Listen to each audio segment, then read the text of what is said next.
વંદે ગુજરાત.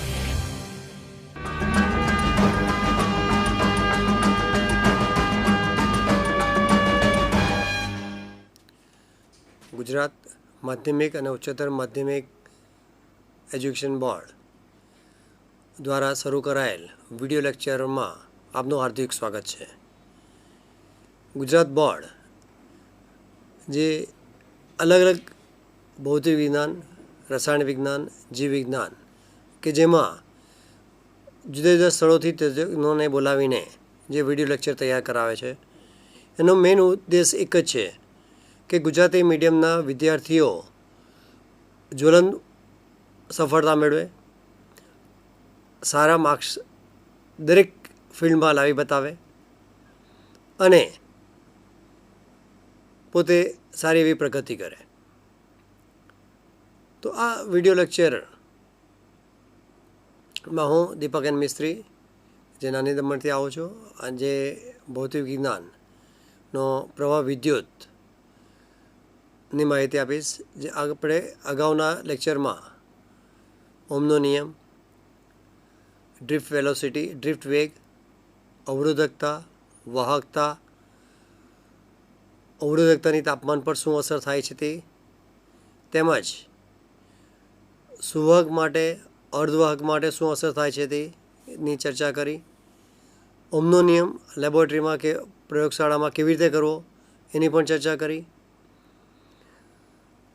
હવે થોડુંક આગળ ચલાવીએ તો એ આગળમાં અવરોધનું કેવી રીતે જોડાણ કરવામાં આવે. જે અવરોધ આપેલા હોય તેમાંથી આપણને યોગ્ય અવરોધ કેવી રીતે મેળવી શકાય અને એ અવરોધનું શ્રેણી જોડાણ, સમાંતર જોડાણ, જે તમે ધોરણ 10માં તો શીખીને આવ્યા છો, પણ એના પર આધારિત દાખલા તમે ન કર્યા હશે. તો અહીંયા જે કંઈ અવરોધ આપેલા હોય તેના પરથી યોગ્ય અવરોધ કેવી રીતે મેળવવો, ક્યારે શ્રેણી જોડાણ કરવું, ક્યારે સમાંતર જોડાણ કરવું, એવા અલગ અલગ પરિપથો લઈને આજે ચર્ચા કરશું. ઉપરાંત જે વિદ્યુત કોષનો EMF, વિદ્યુત ચાલક બળ, એ શું છે એની પર ચર્ચા કરશું. હવે જે આપણે અગાઉ ઉદાહરણ નંબર 1ની જે અગાઉના એપિસોડમાં ચર્ચા કરી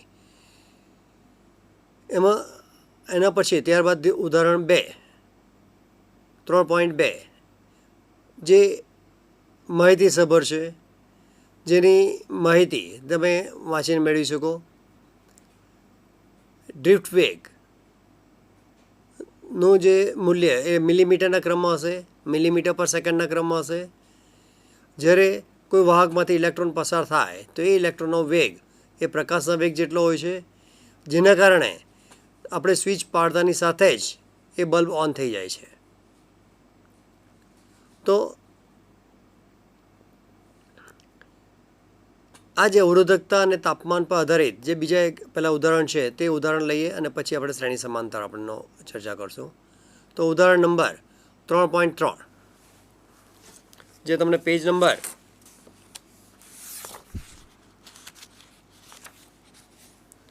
105 પર આપેલ છે.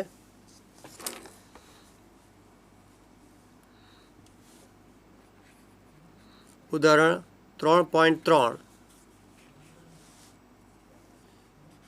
પેજ નંબર 105 જે ઘણો અગત્યનો એક્ઝામ્પલ છે. એક ક્વેશ્ચનમાં આપેલ છે કે એક ઇલેક્ટ્રિક ટોસ્ટરને ગરમ કરવામાં આવે છે. ઇલેક્ટ્રિક ટોસ્ટર, ઇલેક્ટ્રિક હીટર જે વિદ્યુત પ્રવાહની ઉષ્મીય અસરના એક્ઝામ્પલ છે. અને એ ટોસ્ટર માટે નિક્રોમ વાયરનો ઉપયોગ કરવામાં આવે છે.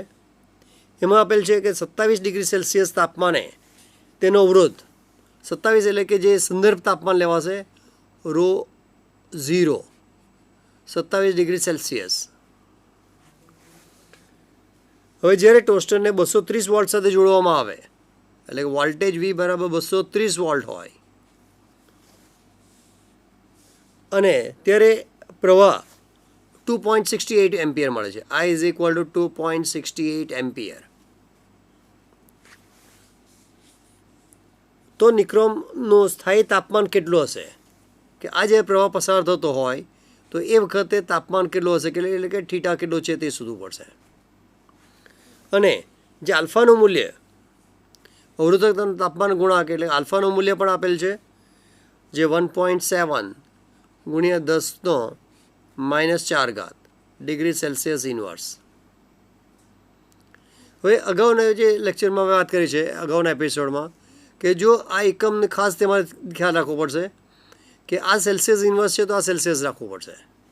જો ધારો કે કેલ્વિનમાં આપેલું હોય તો સેલ્સિયસને કેલ્વિનમાં ફેરવવું પડશે. એક સેલ્સિયસ બીજું કેલ્વિન તો આન્સર આવશે નહીં. તો રો થીટાનું સમીકરણ છે rho theta is equal to rho theta 0 1 plus alpha theta minus theta 0.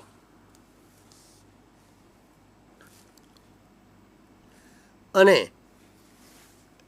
જે 27 ડિગ્રી સેલ્સિયસ તાપમાને અવરોધ પણ આપેલ છે તો એ અવરોધ એટલે કે R0 આવશે, જેની કિંમત છે 75.3 ઓહ્મ્સ. તો આ સમીકરણ અવરોધકતાનું છે, તો એ જ રીતે આપણે અવરોધ માટે લખી શકાય R theta is equal two R theta 0 1 plus alpha theta minus theta 0.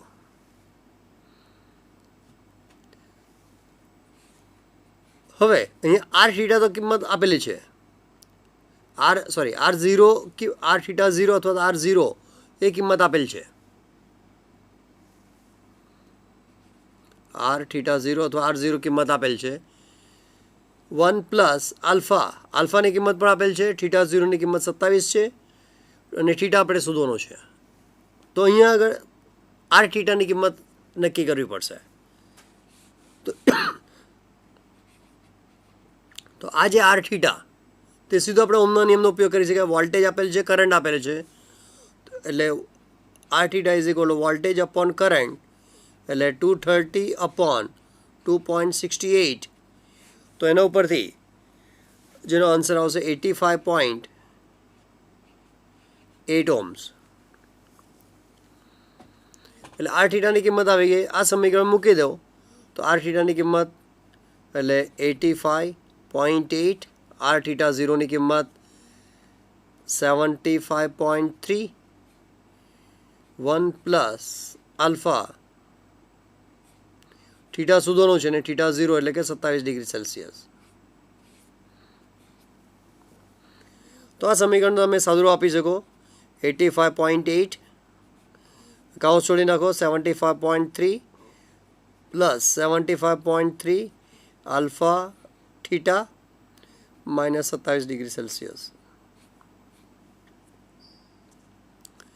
તો 85.8 minus 75.3 is equal to 75.3 alpha theta minus 27.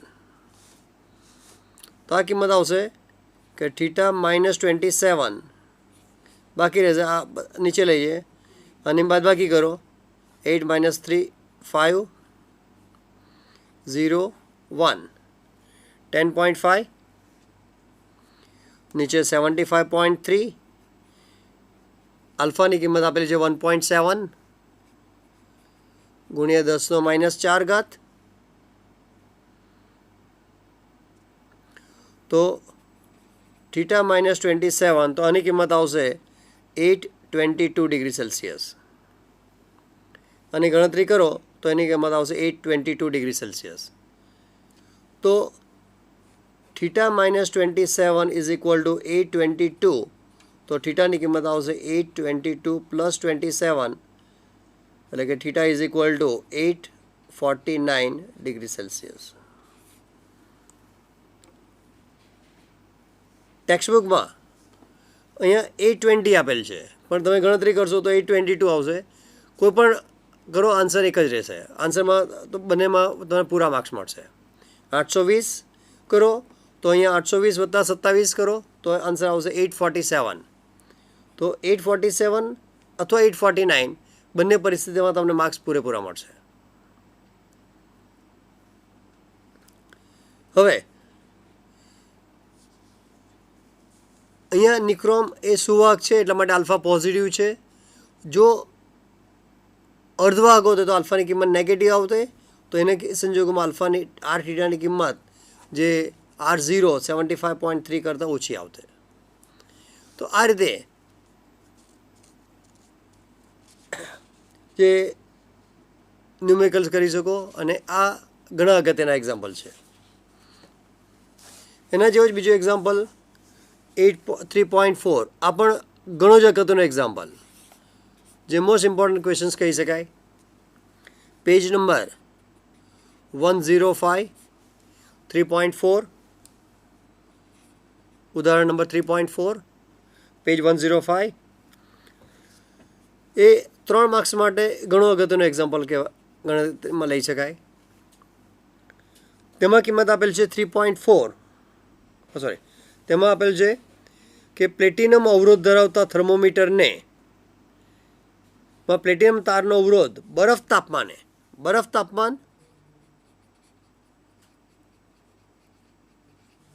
એટલે કે 0 ડિગ્રી સેલ્સિયસ, ને બરફ તાપમાને વેલ્યુ આપેલી છે 5 ઓહ્મ્સ છે. એટલે આને સંદર્ભ તાપમાન તરીકે લઈ શકાય. અગાઉ પણ ચર્ચા કરી છે, સંદર્ભ તાપમાન તરીકે 0 ડિગ્રી સેલ્સિયસ, 20 ડિગ્રી સેલ્સિયસ અથવા 27 ડિગ્રી સેલ્સિયસ લઈ શકાય છે. તો આને θ0 is equal to 0 degree Celsius અને R0 is equal two 5 ohms લઈ શકાય. પછી વરાળ તાપમાન એટલે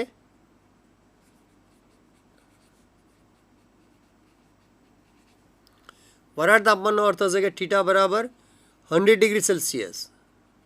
તો તાપમાન વધશે એટલે સ્વાભાવિક છે કે અવરોધ પણ વધશે. તો એ અવરોધનું મૂલ્ય આવશે R is equal to 5.23 ohms. અવરોધનું મૂલ્ય 5.23 ઓહ્મ્સ એટલે કે R થીટાનું મૂલ્ય છે. જ્યારે થર્મોમીટરને હોટ બાથમાં ડુબાડવામાં આવે ત્યારે પ્લેટિનમ તારનો અવરોધ એટલે હોટ બાથ એનું તાપમાન આપણને ખબર નથી, એટલે એને થીટા ડેશ કહીએ. તો એ થીટા ડેશ આપણે શોધવું છે. હોટ બાથ જેનું તાપમાન શોધવું છે ને એના માટે આર થીટા ડેશ એની કિંમત મળે છે 5.795 ઓહ્મ્સ. એટલે આપણી પાસે આર થીટા ડેશ છે, આર થીટા છે, R0 છે, તો કોઈ પણ જગ્યાએ આલ્ફાની કિંમત આપેલ નથી. તો આ સમ બે રીતે કરી શકાય. જે સમીકરણ છે તમારી પાસે R theta is equal to R0 1 plus alpha theta minus θ0. એ સમીકરણમાં આર થીટા 5.23, R0 એટલે 5 ઓહ્મ્સ, 1 આલ્ફા થીટાની કિંમત 100, θ0ની કિંમત 0, એ બધી કિંમત મૂકીને તમે આલ્ફા શોધી શકો. પછી બીજું સમીકરણ આવી શકે આર થીટા ડેશ, તે જ રીતે લખી શકાય R0 1 plus alpha theta dash minus θ0. તો પહેલાં એક તો આલ્ફાની કિંમત શોધી અને બીજા સમીકરણમાં મૂકીને તમે કિંમત શોધી શકો. પણ એ ઘણી લાંબી મેથડ થઈ જશે. એના કરતાં થોડી સરળ મેથડ કે આના પરથી પહેલાં આલ્ફાને સૂત્ર કરતાં બનાવી દો. આ કાઉન્સ છોડી નાખીએ તો કેવો હશે R theta is equal to R0 plus કાઉન્સ છોડી નાખો છો એટલે R0 આલ્ફા થીટા માઇનસ θ0. અને આ સાઈડ પર લઈ આવો R theta minus R0 alpha theta minus θ0. આપણે આલ્ફાની કિંમત શોધી છે, આલ્ફાની કિંમતને સરખાવવું છે. એટલે આલ્ફા બરાબર R theta minus R0 theta minus θ0.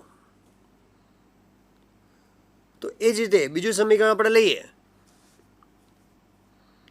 તો તે જ રીતે આર થીટા ડેશ માટે કેટલો હશે R theta dash is equal to R0 1 plus alpha theta dash minus θ0. એટલે આ બેના સમીકરણમાં તમે જો તો અહીંયા થીટાની જગ્યાએ થીટા ડેશ આવશે, R0 તો સેમ છે, થીટાની જગ્યાએ થીટા ડેશ આવશે. તો એના પરથી આલ્ફા પણ બનાવી શકાય. આર થીટા છે તો આરની જગ્યાએ R theta dash minus R0 theta dash minus theta 0. તો આ બંને આલ્ફાના સમીકરણ સરખાવો તો R theta minus R0 theta minus theta 0 is equal to આલ્ફાના બંને સમીકરણ સરખાવો તો આ સમીકરણ આવશે R theta dash minus R0 upon R0 theta dash minus theta 0. તો R0 બંને બાજુ કેન્સલ થઈ જશે અને દરેક કિંમત આપેલી છે તો હવે કિંમત મૂકી દો તો એના પરથી તમને આન્સર મળી જશે. આર થીટાની મૂલ્ય આપેલ છે 5.23 માઇનસ 5 ઓહ્મ્સ. R0ની કિંમત 5 ઓહ્મ્સ છે ભાગ્યા થીટા જેની કિંમત છે 100 માઇનસ થીટા 0 એટલે 100 is equal to R theta dash 5.795 minus R0ની કિંમત છે 5 ભાગ્યા થીટા ડેશ જે આપણે શોધવાનું છે માઇનસ 0. તો ક્રોસ ગુણાકાર કરો તો આની કિંમત આવશે 0.23 અપોન 100 0.795 ભાગ્યા થીટા ડેશ. તો થીટા ડેશની કિંમત આવશે ક્રોસ ગુણાકાર થશે 0.795 ગુણ્યા 100 ભાગ્યા 0.23 તો એ જે કિંમત 345.65 ડિગ્રી સેલ્સિયસ આવશે. તો આ રીતે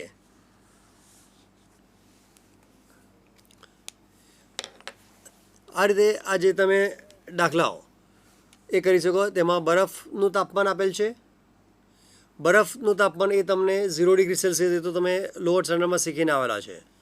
એના માટે અવરોધ, વરાળ માટે 100 ડિગ્રી સેલ્સિયસ તાપમાન અવરોધ, હોટ બાથ એનું તાપમાન આપણે શોધવાનું છે એટલે ક્વેશ્ચન માર્ક અને એનો અવરોધ આપેલ છે. અહીંયા વેલ્યુ તમને બતાવશે કે જો તાપમાન વધે છે તો અવરોધ વધે છે. તાપમાન 0 થી 100 થયો તો અવરોધ 5 થી વધીને 5.23 થયો. તો અવરોધ 5.23 થી વધીને 5.5795 થાય છે. તો સ્વાભાવિક છે કે અવરોધનું મૂલ્ય તાપમાનનું મૂલ્ય 100 કરતાં વધારે આવવું જરૂરી છે. તો એના માટે જે અવરોધનું સમીકરણ છે એ સમીકરણ લેવો. એ સમીકરણને સાદુરૂપ આપીને પહેલાં આલ્ફાનું સમીકરણ મેળવો. એ જ રીતે બીજા સમીકરણ થીટા ડેશ માટે પણ આલ્ફા શોધો. બંને આલ્ફાને સરખાવી દો અને દરેકની કિંમત મૂકી દો ને સાદુરૂપ આપો એટલે સીધો તમને આન્સર મળશે. ટેક્સ્ટબુકમાં આર થીટા ડેશ વાળું ડાયરેક્ટ સમીકરણ આપેલ છે. એ કેવી રીતે આવશે જેની વિસ્તૃત માહિતી અહીં આગળ આપેલ છે. તો આ લેક્ચરમાં આ જે માહિતી તમે લખીને પણ તમે કરી શકો અથવા જે ટેક્સ્ટબુકમાં ડાયરેક્ટ આપેલો છે તે ડાયરેક્ટ મેથડ જો તો સૂત્ર યાદ રહેતું હોય તો પણ કરી શકો. પણ મારી તમને સલાહ છે કે આ સમીકરણ મેળવો તો વધારે યોગ્ય રહેશે. કારણ કે જો તમને યાદ રાખેલું સૂત્ર ડાયરેક્ટ ઉપયોગ કરવા જશો તો એ સંજોગોમાં જો પ્લસ એક ટર્મ ઉપર નીચે થઈ ગઈ તો આન્સર રોંગ થઈ જશે. તો આ ખ્યાલ રાખવાનો છે અહીંયા. હવે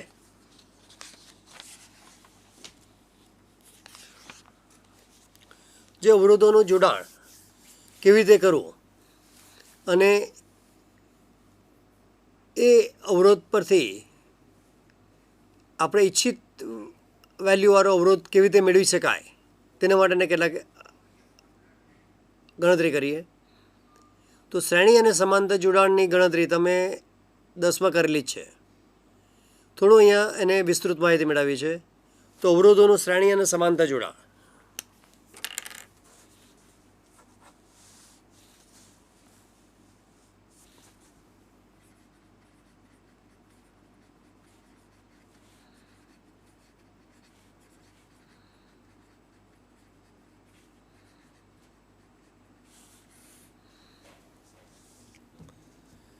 તો શ્રેણી જોડાણનું સમીકરણ તો દરેકને ખબર છે, RS is equal to R1 plus R2 અને સમાંતરમાં માટે આવશે 1/RP is equal two 1/R1 plus 1/R2. તો એ પહેલાં સમીકરણ આપણે મેળવીએ છીએ, એ કેવી રીતે આવી શકે? તો પહેલાં શ્રેણી જોડાણ લઈએ.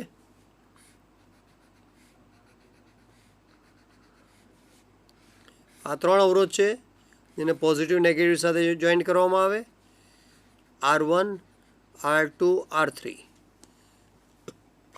જ્યારે પણ અવરોધનું શ્રેણી જોડાણ કરવામાં આવે તો 3માંથી પસાર થતો પ્રવાહ એક સરખો હશે, જે મેં ઓહમના નિયમમાં પણ રજૂઆત કરી છે કે પ્રવાહ એ મીટર જે વિદ્યુત પ્રવાહમાં આપે છે અને વિદ્યુત પ્રવાહનું મૂલ્ય શ્રેણી જોડાણમાં એક સરખું રહે છે, એટલા માટે એ મીટરને હંમેશા શ્રેણીમાં જોડવામાં આવે છે.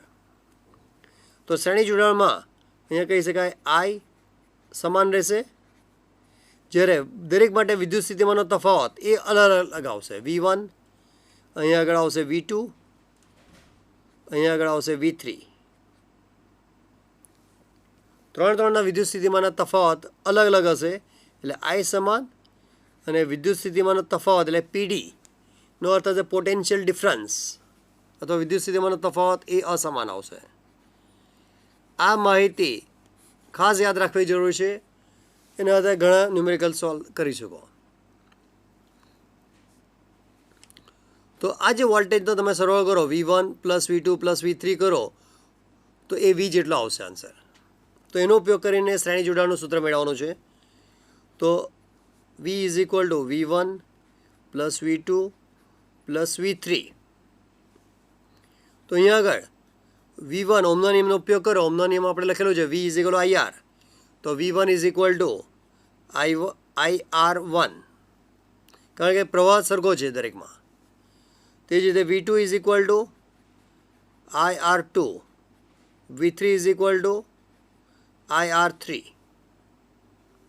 એ કિંમત મૂકી દો તો V is equal two I સામાન્ય નીકળશે, R1 plus R2 plus R3 એટલે V upon I, R1 plus R2 plus R3 તો V અપોન I એટલે કે શ્રેણી જોડાણ એટલે RS is equal to R1 plus R2 plus R3, જ્યાં RS is equal two V upon I. એટલે voltage જે સમતુલ્ય વોલ્ટેજ છે તે અને પ્રવાહ કેટલો પસાર થાય છે તે બેના પરથી એનો સમતુલ્ય અવરોધ કેટલો હોઈ શકે તે આ સમીકરણ પરથી મેળવી શકાય, R1 plus R2 plus R3. સ્વાભાવિક આ થિયરી સિમ્પલ છે ને 9નું જ રિપીટેશન છે, એટલે પરીક્ષામાં આ પૂછવાની શક્યતા ઘણી ઓછી. પણ આ બે માહિતી મેળવવા માટે જ ફરીથી પાછળ અહીંયા આગળ આ ટોપિકનો સમાવેશ કરવામાં આવેલ છે. સમાંતર જોડાણ લેવો કે જેમાં આ એક અવરોધ છે, 3 અવરોધ છે, એ 3 અવરોધને વોલ્ટેજ V સાથે જોઈન કરવામાં આવે. તો આ પરિસ્થિતિમાં અહીંયા જે પ્રવાહ જશે એ પ્રવાહ 3 શાખામાં વહેંચાઈ જશે. આ પ્રવાહ I છે તો અહીંયા આવશે I1, I2, I3. 3 શાખામાં વહેંચાશે. અહીંયા અવરોધ છે R1, R2, R3 અને એ પાછો 3 પ્રવાહ સમાન થઈ જશે અને ફરીથી પાછો પ્રવાહ I મળી જશે.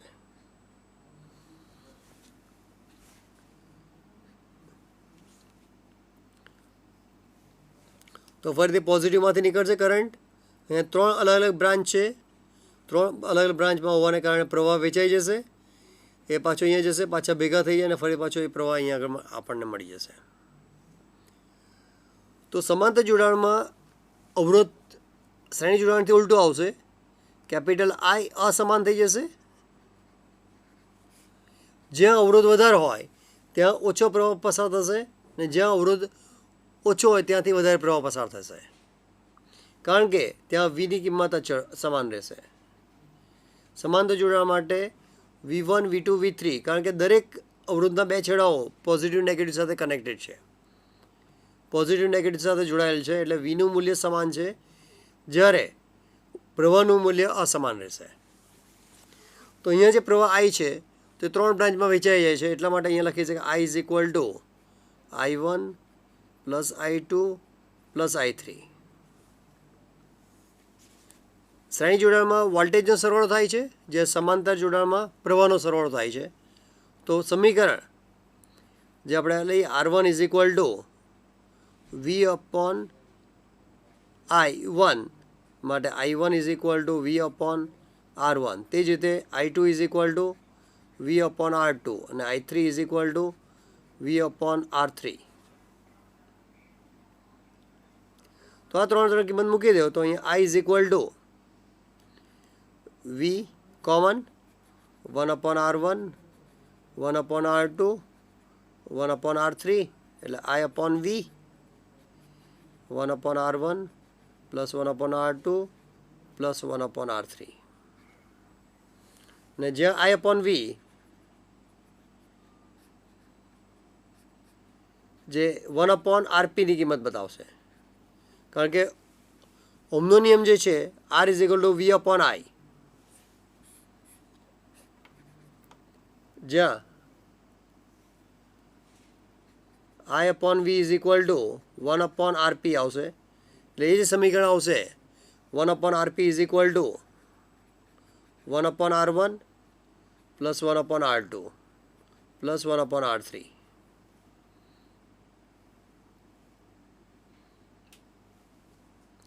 તો શ્રેણી સમાંતર અને ના જે સમીકરણમાં ફરીથી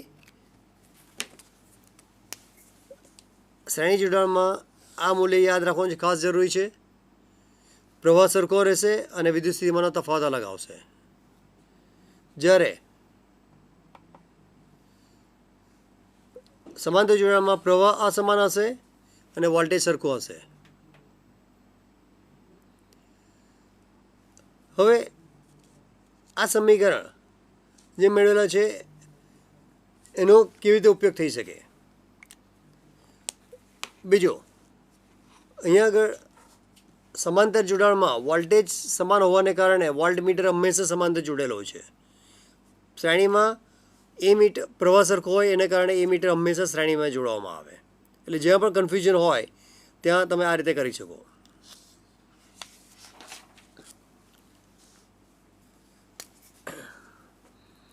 હવે જો અવરોધના મૂલ્ય સરખા આપેલ હોય R1 R2 Rn બધાના મૂલ્ય એક સરખા હોય, જો દરેક અવરોધના મૂલ્ય સરખા હોય તો RS ને RPના સૂત્ર કયા આવી શકે? RS આપણે કહે છે R પ્લસ R N વખત, એટલે કે NRની કિંમત આવી શકે. જ્યારે સમાંતરમાં 1 upon RP is equal two 1 upon R plus 1 upon R A N વખત, એટલે 1 upon RP is equal two N into 1 upon R, એટલે કે RPની કિંમત આવશે R અપોન N. જે ગણતરી માટે ઘણું અગત્યનું રહેશે. ઉપરાંત જ્યારે બે અવરોધ આપેલા હોય,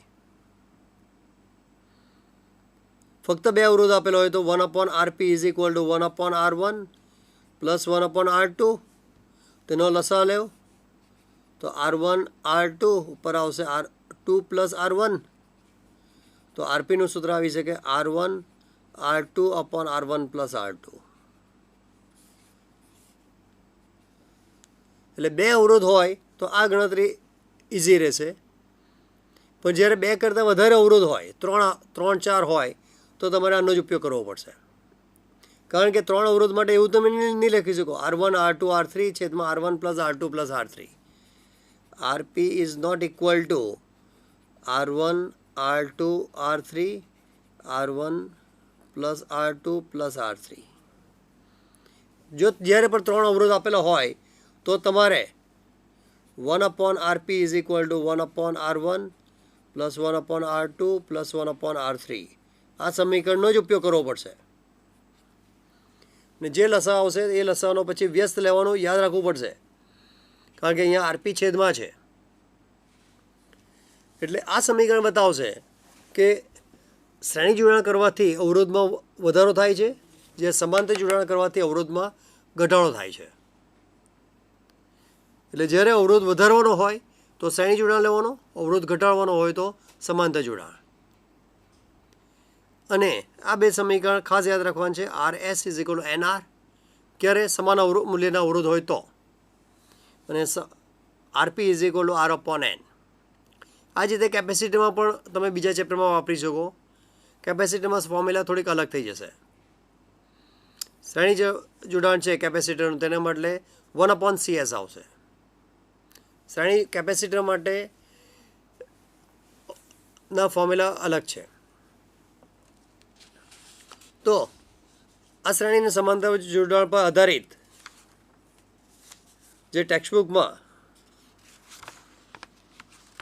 ઉદાહરણ આપેલ છે 3.5.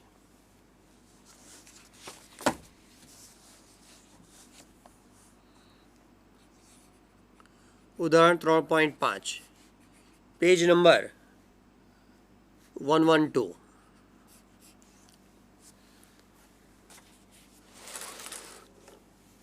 કે જેમાં એક પરિપથ આપેલ છે.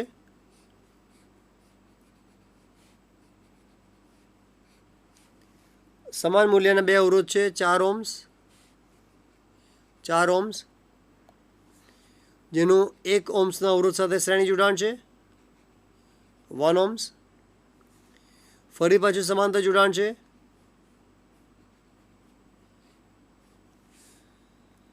અને એનું પોઝિટિવ નેગેટિવ, અને પાછો એક બીજો અવરોધ છે 1 ohms. 12 ohms, 6 ohms. તો આ જે પરિપથ માટે અહીંયા આપણે A, B, C, D, આ D પોઈન્ટ છે એટલે આને પણ D કહી શકાય ને અને આપણે E તરીકે નામ આપી શકાય. હવે ક્વેશ્ચનમાં પહેલો આપેલું છે કે સમતુલ્ય અવરોધ કેટલો હશે. તો સમતુલ્ય અવરોધ માટે 4 ઓહ્મ્સ અને 4 ઓહ્મ્સ એટલે દરેક અવરોધનો સરવાળો થશે. બે સમાંતર જોડાણ છે, આ પણ સમાંતર જોડાણ છે, તેના મૂલ્ય પહેલાં શોધવા પડશે અને એ દરેકના અવરોધનો સરવાળો કરવો પડશે. એટલે RAB. તો બે અવરોધ આપેલા છે તો એને રીતે કરી શકો. R1 R2 અપન R1 પ્લસ R2નું સમીકરણ યાદ છે. RPનું સમીકરણ R1 R2 ભાગ્યા R1 પ્લસ R2, આ બેનો ઉપયોગ કરી શકો. બે સમાંતરમાં છે તો 4 × 4 અપોન 4 પ્લસ 2 એટલે એની કિંમત આવશે 2 ઓહ્મ્સ. અથવા RAB માટે સૂત્ર લખ્યું છે R અપોન N. જે સમાન મૂલ્યના અવરોધ હોય 4 અને 4 સમાન મૂલ્યના છે તો સીધું એનો વેલ્યુ 4 ભાગ્યા 2, તો એને 2 ઓહ્મ્સ કહી શકાય. 4 ઓહ્મ્સ બે વખત છે, 4 ઓહ્મ્સ 4 ઓહ્મ્સ. ધારો કે 4 ઓહ્મ્સના 3 અવરોધો હતા, 4 ઓહ્મ્સ અહીંયા વચ્ચે પણ 4 ઓહ્મ્સ, અહીંયા 4 ઓહ્મ્સ હોતે, તો આવશે 4/3. તો N એટલે અવરોધોની સંખ્યા અને R એટલે અવરોધ. તો આ રીતે કોઈ પણ તમે અવરોધ શોધી શકો. એ જ રીતે RCD કેટલા આવશે. RCDમાં તમે જુઓ તો 12 ઓહ્મ્સ અને 6 ઓહ્મ્સ છે, એટલે આ બીજા સમીકરણનો ઉપયોગ કરી શકો નહીં, કારણ કે આ સમીકરણમાં સમાન મૂલ્યના હોય તો જ વાપરી શકાય. એટલે આપણે ઉપરનું સમીકરણ ઉપયોગ કરવો પડશે. 12 અને 6, 12 × 6 અપોન 12 પ્લસ 6 એટલે 72 અપોન 18 એટલે આવશે 4 ઓહ્મ્સ. તો કુલ અવરોધ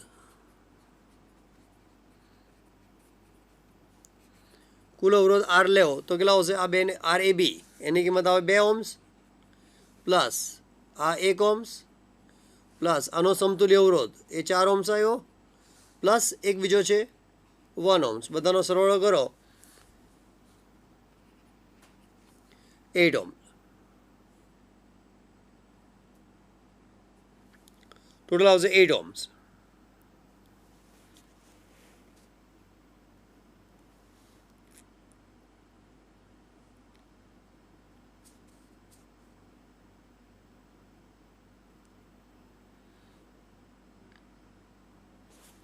હવે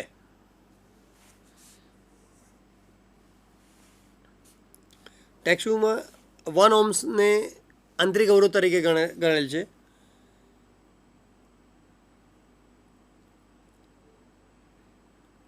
એટલે એના કારણે જે ટેક્સ્ટબુકમાં RAD શોધેલું છે, એટલે A અને D સાથેનો અવરોધ છે તો 2 ઓહ્મ્સ, 1 ઓહ્મ્સ અને 2 ઓહ્મ્સ, એટલે લાસ્ટ એક અવરોધ આવશે ને, એટલે એના માટે ટેક્સ્ટબુકમાં આપેલ છે 7 ઓહ્મ્સ. 1 ઓહ્મ્સ આંતરિક અવરોધ તરીકે લીધેલ છે. હવે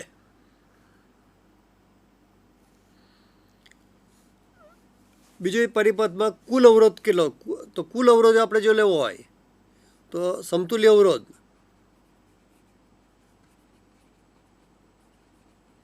તો એ આવશે 7 + 1 જે આંતરિક અવરોધ છે, તો એને પણ એટલે કુલ 8 ઓહ્મ્સ થશે. તો પછી બીજામાં આપેલ છે દરેક પ્રવાહ કેટલો હશે, તો પ્રવાહ I = V/R. તો વોલ્ટેજ આપણને આપેલ છે 16 વોલ્ટ. ક્વેશ્ચનમાં R 16 વોલ્ટ છે, V 16 વોલ્ટ અને Rની કિંમત આવશે 8, એટલે કે 2 એમ્પિયર. અહીંયા યાદ રાખજો, જો ફક્ત એમ્પિયર નહીં લખશો અડધો માર્ક્સ કટ થશે, કે યાદ રાખવાનું છે. તો I = 2 એમ્પિયર. પછી દરેક માટે વિદ્યુત સ્થિતિમાનનો તફાવત VAB કેટલા હશે, VAB એટલે પ્રવાહ ગુણ્યા RAB. AB વચ્ચે વિદ્યુત સ્થિતિમાનનો તફાવત, પ્રવાહની કિંમત છે 2 અને RAB એનો અવરોધ આપણે શોધી કાઢ્યો છે 2 ઓહ્મ્સ, એટલે 2 × 2 એટલે 4 વોલ્ટ. તે જ રીતે VBC I × અવરોધ છે 1 ઓહ્મ્સ, એટલે 2 × 1 એટલે 2 વોલ્ટ. અને VCD તો પ્રવાહ I × અને CDનો સમતુલ્ય અવરોધ RCD તો 2 × 4 8 વોલ્ટ.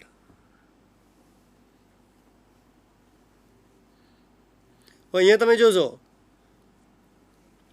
કે આના માટે પણ લેવો, D અને E વચ્ચે પણ લેવો તો કેટલા આવશે, પ્રવાહ ગુણ્યા અવરોધ તો 2 × 1 એટલે 2 વોલ્ટ થાય.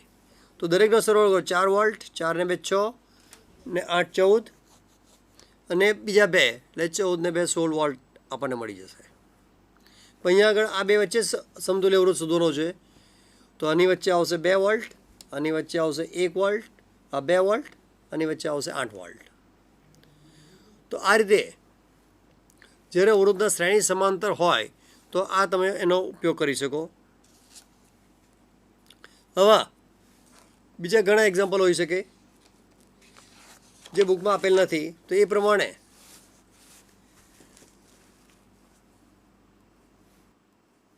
આ એક પરિપથ લઈએ.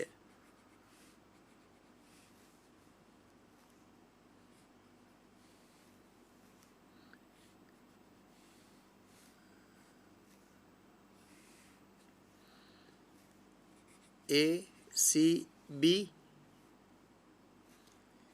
D આની વેલ્યુ છે R, આ બેની કિંમત છે 2R, આની કિંમત પણ છે 2R. તો આનો સમતુલ્ય અવરોધ એટલે કે RAB શોધવાનો છે.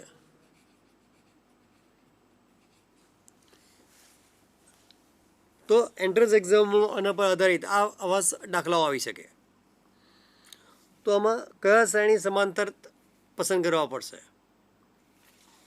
તો અહીંયા તમે જોશો કે પહેલાં B અને D, આ B ને D જોઈન્ટ છે, એટલે B ને અહીંયા લખો કે અહીંયા લખો સેમ લખી શકાય.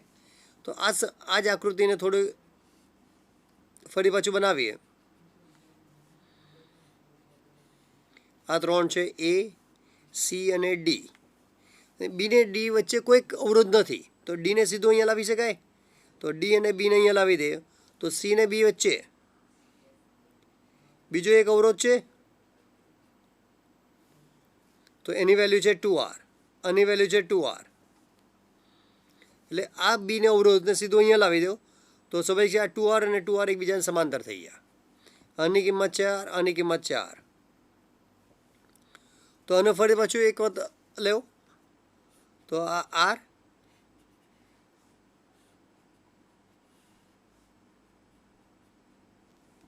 એ સી ને બી અથવા ડી. હવે 2R અને 2Rનો સમાંતર હોય તો સમતુલ્ય અવરોધ આપણે લખો કે જે સમાંતરમાં છે. તો RP is equal two 2R/2 એટલે કે આર ઓહ્મ્સ. જે સમીકરણ છે RP is equal two R/N સમાંતર જોડાણ માટે. તો આરપી 2R/2 એટલે 2 ઓહ્મ્સ. તો 2R/2 એટલે આર ઓહ્મ્સ થશે. એટલે આ પણ આર ઓહ્મ્સ આવી ગયો, આ પર આર અને આ પર આર છે. હવે આપણે આર એ બી સુધીનું છે. તો અહીંયા તમે જોશો કે આ આર ને આર આ બંને કયા આવશે? શ્રેણી જોડાણ થઈ ગયા.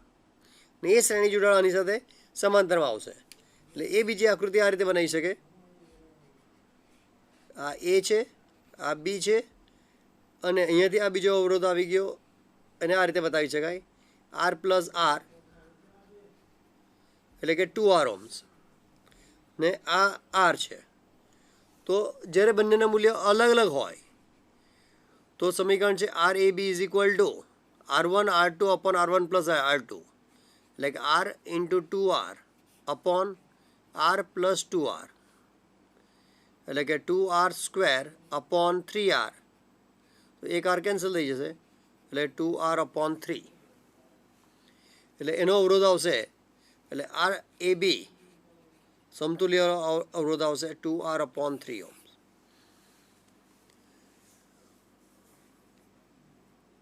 તો આ રીતે તમારે અવરોધનું મૂલ્ય કોની સાથે શ્રેણી સમાંતર છે નક્કી કરવું પડશે. એ ને બી તમે સીધા આ રીતે તમે જો અવલોકન કરશો તો તકલીફ પડશે, કારણ કે અહીંયા આગળ આર ને આ 2R કેટલાક શ્રેણીમાં લઈ લે છે. એ શ્રેણીમાં ક્યારે લઈ શકાય? જો આ બીડીવાળી લાઈન ન હોય તો. જો બીડીની લાઈન ન હોય તો તમે આર અને 2Rને શ્રેણીમાં લઈ શકો. જે આન્સર આવે તેની સાથે આ સમાંતરમાં થાય ને જે આન્સર આવે તેની સાથે 2R શ્રેણીમાં આવે. એ ક્યારે? આ જો બી ને ડીની લાઈન ન હોય તો. પણ બી ને ડી હોય તો એ સંજોગોમાં આ દાખલો આ રીતે થશે. એટલે પહેલાં બીને અહીંયા નીચે લઈ આવો એટલે આ 2R અને 2R એકબીજા સાથે સમાંતરમાં આવી ગયા. એનો સમતુલ્ય અવરોધ આવશે આર. પછી એ આર અને આ આર બે શ્રેણીમાં આવશે અને જે આન્સર આવશે એટલે 2R તેની સાથે સમાંતરમાં આવશે અને એ પ્રમાણે તમે સમતુલ્ય અવરોધ નક્કી કરી શકો. એટલે ફરીથી જે તમને એક જ સલાહ છે કે જે ટેક્સ્ટબુકમાં આપેલા છે તે બધા ઉદાહરણ તો પહેલાં કરવા જ પડશે, અને એની સાથે જે કંઈ તમારી પાસે રેફરન્સ બુક અવેલેબલ છે, જે કંઈ માહિતી છે તો એનો ઉપયોગ કરીને એના પણ દાખલા કરવા પડશે. ટેક્સ્ટબુક તમને એક દિશા બતાવશે કે કયા પ્રકારના દાખલા કરવા છે, કયા પ્રકારના દાખલા ન કરવા જોઈએ. કારણ કે રેફરન્સ બુકમાં ઘણા બુકમાં ન હોય તેવી તે ટૉપિક પર પણ ન્યુમેરિકલ્સ આપેલા હશે. એટલે જે પેપર નીકળશે તે પેપર NCERTમાંથી જ નીકળશે, અને એટલા માટે પહેલાં NCERT બુક કરી અને NCERT પર આધારિત જે કંઈ બીજા નવા દાખલા હોય એ તમે રેફરન્સ બુકમાંથી કરી શકો. હવે એ ટાઈપનો એક બીજો લઈએ છે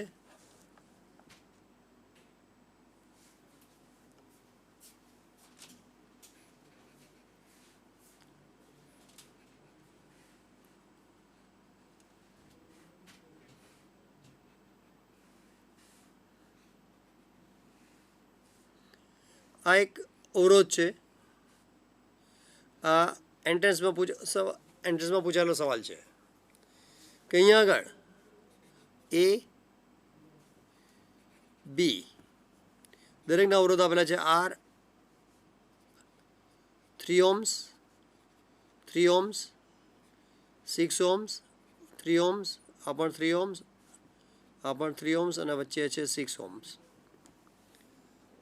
ફરતે કોર્નર પર 3, 3, 3, 3 અને 3 છે, વચ્ચે 6 અને 6 છે. તો આના પરથી સમતુલ્ય અવરોધ આર એ બી કેવી રીતે નક્કી કરશો? તો આના માટે કોનો ઉપયોગ કરવો પડશે? કોણ કોની સાથે શ્રેણી સમાંતર છે કેવી રીતે ખબર પડશે? તો એ દર્શાવવા માટે તમે સીધું જેની વચ્ચે હોય તેની વચ્ચે એક સેલ વિચારી શકો, પ્લસ ને માઇનસ. તો અહીંયાથી જે પ્રવાહ જશે એ પ્રવાહ 3 અલગ અલગ શાખામાં વહેંચાય છે, 4. આ પ્રવાહ I1 I2 I3 I4 4 બ્રાન્ચમાં વહેંચાઈ જશે. હવે આ જે પ્રવાહ આવી જશે એ જ પ્રવાહ આમાંથી પણ પસાર થશે. એટલે આ 3 ઓહ્મ્સ અને આ 3 ઓહ્મ્સ માંથી પસાર થતો પ્રવાહ સરખો છે. બંને પ્રવાહ સરખો છે એટલે એને કારણે બતાવી શકાય કે આ બંને શ્રેણીમાં જોડાણમાં હોવા જોઈએ. જે આપણે અગાઉ લીધું છે, શ્રેણી માટે પ્રવાહ સરખો છે એટલે 3 ને 3 માંથી પ્રવાહ સરખો છે એટલે બંને શ્રેણી જોડાણમાં આવશે. એટલે 3 ને 3 6 ઓહ્મ્સ થશે. એ 6 ઓહ્મ્સ આની સાથે સમાંતરમાં આવશે. એટલે એનો અવરોધ અને આપણે નામ આપી દે CDE. તો પહેલાં RAC કેટલા આવી શકે? RAD sorry. તો અહીંયા આગળ આ 3 અને 3 બે શ્રેણીમાં છે એટલે 6 અને 6 સમાંતરમાં, એટલે 6 × 6 / 6 + 6 એટલે 36/12 3 ઓહ્મ્સ. તે જ રીતે હવે આ 3 આવી ગયો, આ 3નો અવરોધ 3 આવી ગયો. હવે એ 3 આની સાથે શ્રેણીમાં આવશે એટલે 3 ને 3 6 ઓહ્મ્સ. એ 6 ઓહ્મ્સ ફરીથી પાછું આ 6 સાથે સમાંતરમાં આવશે એટલે ફરી પાછું સમતુલ્ય અવરોધ આના પ્રમાણે આવશે 3 ઓહ્મ્સ.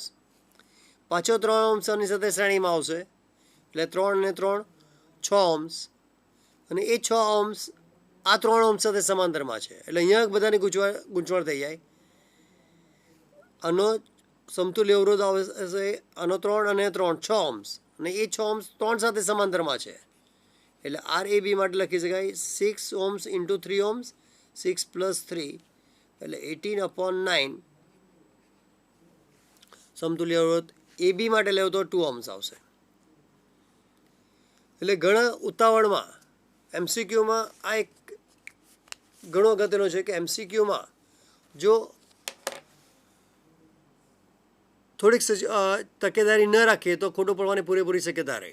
એટલે પહેલું તમને 3 ને 3 6 એ સમાંતરમાં આપ્યો, તેનો સમતુલ્ય અવરોધ આવ્યો 3 ઓહ્મ્સ. એ 3 ઓહ્મ્સ આની સાથે શ્રેણીમાં આવ્યો એટલે ફરી પાછું 3 ઓહ્મ્સ અને 3 ને 3 6 ઓહ્મ્સ. એ 6 ઓહ્મ્સ આની સાથે પાછું સમાંતરમાં એટલે ફરી પાછું 3 ઓહ્મ્સ. 3 ને 3 6 શ્રેણી જોડાણમાં અને એ જ 6 ઓહ્મ્સ આની સાથે સમાંતરમાં છે એટલે 6 × 3 / 6 + 3 એટલે આન્સર 2 ઓહ્મ્સ આવી શકે. એટલે પહેલાં આવે છે એ હિસાબે RAB બરાબર જે 4 ઓપ્શનમાંથી એક ઓપ્શન 3 ઓહ્મ્સ પણ આપેલો હશે પણ 3 ઓહ્મ્સ એ ખોટું રહેશે. કરેક્ટ ઓપ્શન આવશે 2 ઓહ્મ્સ. હા, B અને RAD RAC હોય તો એની વચ્ચે 3 ઓહ્મ્સ આવશે, બરાબર છે. પણ આમાં કરેક્ટ આન્સર આવશે RAB = 2 ઓહ્મ્સ. તો હવે જે ન્યુમેરિકલ્સ જે તમને ટેક્સ્ટબુકમાં આપેલા છે, પણ ટેક્સ્ટબુકમાં જે ન્યુમેરિકલ્સ આપેલ છે જેનું ડિફિકલ્ટી લેવલ ઘણું ઓછું છે. એન્ટ્રન્સમાં આવા સીધા એક્ઝામ્પલ આપશે નહીં. એટલા માટે દરેક વિદ્યાર્થીને મારે એ સૂચન છે કે ટેક્સ્ટબુક સાથે રેફરન્સ બુક કોઈ પણ જે માર્કેટમાં અવેલેબલ હોય તે રેફરન્સ બુક સાથે કરવી જોઈએ. અને એમાં જે કંઈક સૂચન હોય અથવા તો જે તમને સમજ પડતી ન હોય તે તમે સબ્જેક્ટ ટીચરનો ઉપયોગ કરી શકો અથવા આ જે વિડીયો લેક્ચરને ફરી પાછું તમે વારંવાર જોઈ શકો અને એના આધારે તમે માહિતી મેળવી શકો.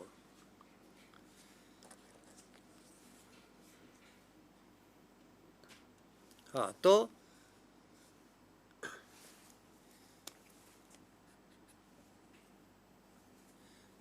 આ ટાઈપના એક્ઝામ્પલ્સ.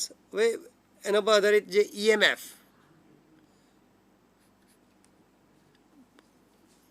એક બીજું લઈએ છીએ. એક આ સિમ્પલ એક આનો આન્સર કયો આવે બતાવો. 1 ઓહ્મ્સ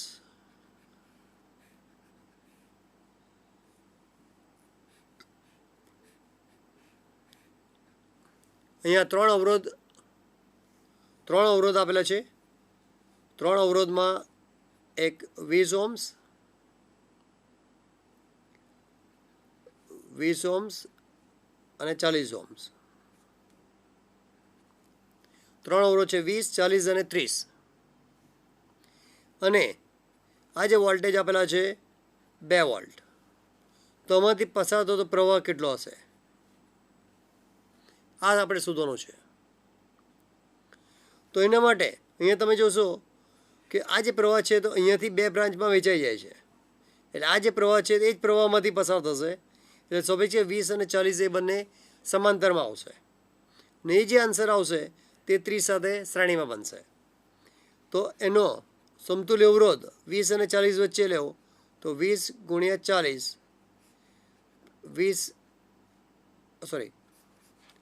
20 અને 40 શ્રેણીમાં છે. એટલે R' ઇઝ ઇક્વલ ટુ આવશે 20 પ્લસ 40 એટલે કે 60 ઓહ્મ્સ. અને આ જે 60 ઓહ્મ્સ આવશે જે 30 સાથે સમાંતરમાં આવશે. એટલે R સમતુલ્ય અવરોધ, જેને ઇંગ્લિશમાં R ઇક્વિવેલન્ટ કહેવાય, તો એની કિંમત આવી શકે 30 ઓહ્મ્સ ગુણ્યા 60 ઓહ્મ્સ ભાગ્યા 30 વત્તા 60 એટલે 1800 ભાગ્યા 90 એટલે સમતુલ્ય અવરોધ આવશે 20 ઓહ્મ્સ. તો આપણે પ્રવાહ નક્કી કરવો છે. તો પ્રવાહ I is equal two V/R. Voltage 2 volt, પ્રવાહ છે 20 ઓહ્મ્સ, અવરોધ 20 ઓહ્મ્સ, એટલે 1/10 એટલે 0.1 એમ્પિયર. એ તમારો કરેક્ટ આન્સર આવી શકે. તો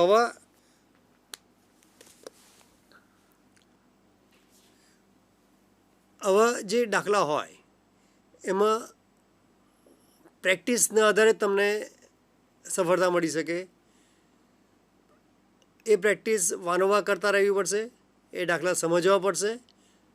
ફિઝિક્સમાં ગોખણપટ્ટીને કોઈ અવકાશ નથી. તો આ જે સૂચનો આપવામાં આવે છે એ સૂચનો તમારે ધ્યાનમાં રાખવા પડશે અને તમે પરીક્ષામાં સારી સફળતા મેળવી શકો. તો જે ફરીથી આગળ પણ વાત કરી છે કે જે તે ફોર્મ્યુલા ચેપ્ટરમાં સમીકરણ આવતા હોય એ સમીકરણ તમે લિસ્ટ બનાવતા રહો અને એ લિસ્ટ પૂરેપૂરું તમને યાદ રહેવું જોઈએ કે જેથી કયા દાખલામાં કયું સમીકરણ વપરાશે જેની તમને તરત માહિતી મળી શકે. તો આ દરેક માહિતી તમે યાદ રાખો અને આ વારંવાર વિડીયો લેક્ચર જોતા રહો કે જેથી તમારું એજ્યુકેશનમાં સારું એવું ઇમ્પ્રુવમેન્ટ થાય અને તમે સારી એવી પ્રગતિ કરી શકો. Thank you. નમસ્કાર.